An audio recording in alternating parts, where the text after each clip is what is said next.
Hey everyone, and welcome back to a new round of the daily gaming news here at the new Byte. I'm sorry, yesterday I was just not able to do a new show. I was very busy with work and in the evening watching Avengers Endgame. And just so it happens, let's start with the news. Because at the very first thing, I just want to point out, hey, we actually also have a website, thenewbyte.com, where we do gaming news and stuff that's in between the daily shows. So in case I'm not able to do a video, there's most likely still going to be a text post out there, and you can find it here on thenewbyte.com.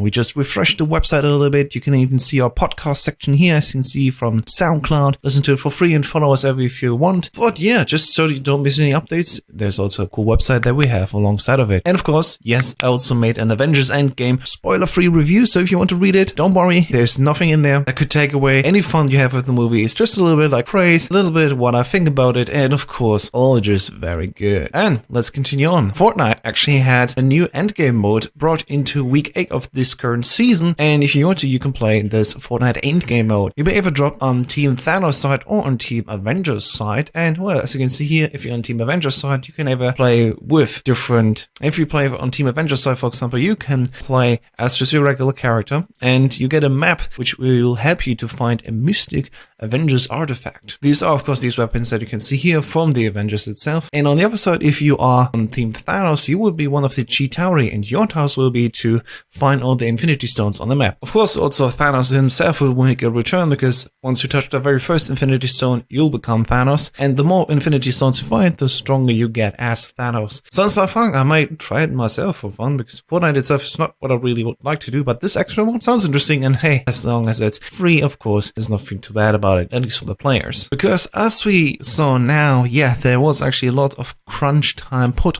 on Epic after the very much success of Fortnite. We already had this news in the last show, but I always think it's important to point that out in case you missed it, so here's just a reminder. Link, of course, to all the articles, of course, are linked down below. And we're moving on also to Ahead in Time getting a new DLC. They already had their first one being released around August last year, and today we actually saw the next DLC being announced, and that is the Yakuza Metro DLC, which also comes along with an online party pack. What does it actually mean? Well, on our website, of course, you can see all the details right here, how it looks like. For example, from the trailer base, we have screenshots that you can just scroll through, but also there's cool new things coming. So let's jump into it. The first bit is actually, of course, there's a new story mode with 10 new timepieces, and of course, even more things like a sticker system that they implemented here, which you can use to, for example, customize your character, as you will get a new weapon, baseball bat, but you can also use it, as you can see here, in the multiplayer mode to use it as emotes. And yes, there's also a multiplayer mode where you can, for example, run with your friends through the levels of the game, and it's possible to even up to 50 players at once with friends, or up to 3 other people if you want to play with randoms. And it seems like a lot of fun, I gotta tell you that. When will the whole thing launch? Well, it will launch on May 10th for $6.99, or if you're in Europe for €5.69. Nice. If you're a Kickstarter backer, of course, you will get this DLC for free. Then, also, this week, there was the Tribeca Film Festival, and Hideo Kojima and Norman Reedus were also alongside of other guests. And of course, Jeff Keighley was also there, hosting a little bit, but also having a conversation with Kojima and Reedus to talk a little bit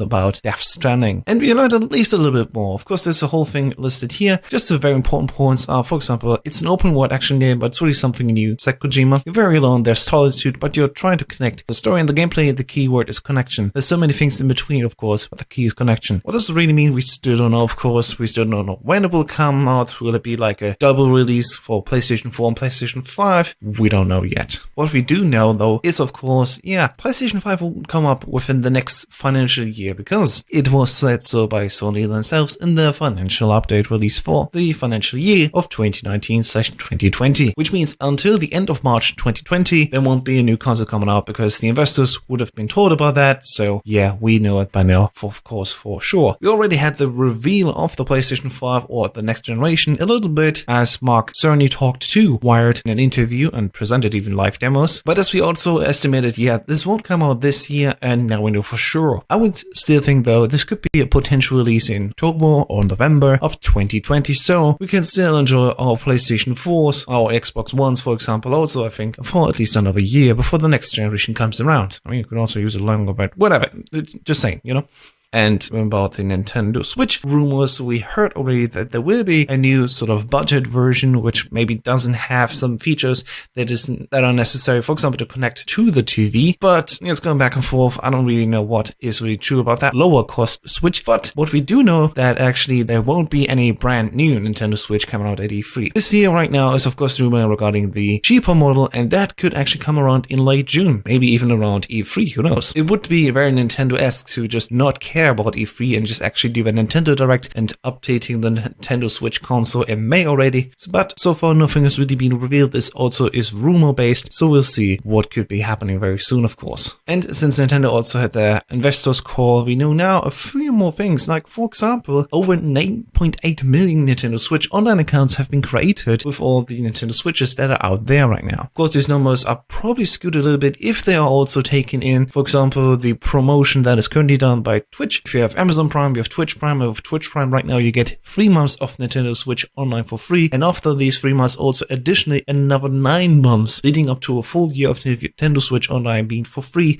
available if you have Amazon Prime. So these numbers could be skewed a little bit, but definitely it's not bad to see. And talking about Nintendo Switch, yes, Mario Tennis Aces, for example, is also free to play right now. We saw that actually the installation base for these games of Nintendo were a little bit lower for these titles like Mario Tennis Aces, whereas for example, Nintendo Switch's Super Smash Bros. Ultimate has already sold about 13.8 million titles. But yeah, regarding Mario Tennis Aces, if you want to try it yourself, it's currently free to play for a week and even includes 7 days of Nintendo Online, so you can play online with other people together or against each other. And talking about free to play weekend, if you want to try the Crew 2 right now, yes, that is also available until Monday morning, I think, in Europe at least, and it also comes along with a 70% cost. So if you want to try the Crew 2 right now, it's available for free. It has a new update since April 24th, I think, which is called the Hot Shots update, which you can see a trailer right here on our website also. And yeah, if you think about it, 70% off is making the game quite cheap. And yeah, actually, for example, if you want the Gold Edition, which usually costs $100, it falls down to flat $30. And even the base version does only cost $18 right now on Uplay. So see for yourself maybe if you want to try it, and later maybe even buy it if you like it. And as the last bit of news, actually, we have a reveal about the Persona 5 S game. What does it mean? Well, it is Persona 5 Scrambler, and it's called the Phantom Strikers. And it's just another Dynasty Warriors spin-off. Just like, for example, Hyrule Warriors was a Dynasty Warriors spin-off with Hyrule characters, we also get the same thing now basically with Persona characters from Persona 5. So yeah, Persona 5 sadly does not come out still on the Nintendo Switch. It is rather this Dynasty Warriors clone, or well, spin-off rather. It's not a clone, it's a spin-off, it's official. And that was it for the news week, of course. Check out our website again, thenewbyte.com, and follow our socials, for example, on Twitter, Facebook, or Discord. Links are, of course, already here. You can find them at the bottom of the website. And I hope you have a nice day and a nice weekend, and I'll see you soon again.